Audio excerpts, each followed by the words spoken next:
2 weeks before my last frost date, I brought my indoor seedlings out on my deck to harden off in my gazebo where it would get partial sunlight.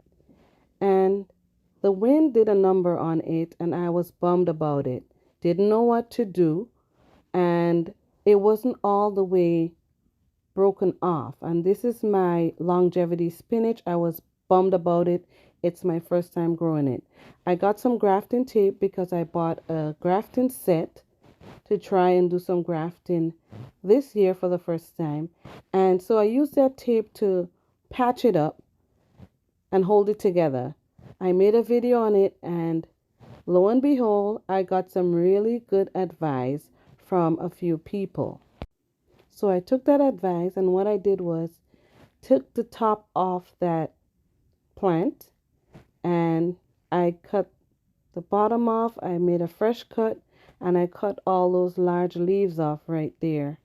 And like I said, I didn't know what I was doing.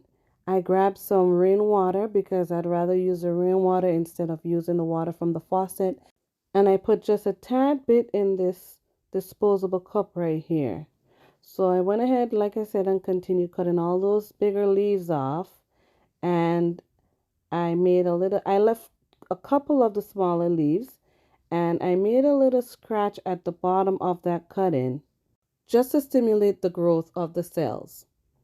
So I did that, and then I placed it in the water. See here, I'm having a little trouble scratching it off, so I'm just going to pull that, there we go, that little piece off. And I just put it right down in the cup. You guys can see that little skin I took off. I'm going to call it the skin. And this is what it was, just this little itty bitty piece of thing. And now 2 weeks later, those two leaves has grown so big, and it's putting out more leaves right here. Look at that.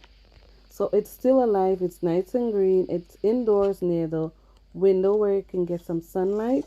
And if you look at the bottom right here, you would see I have roots coming out.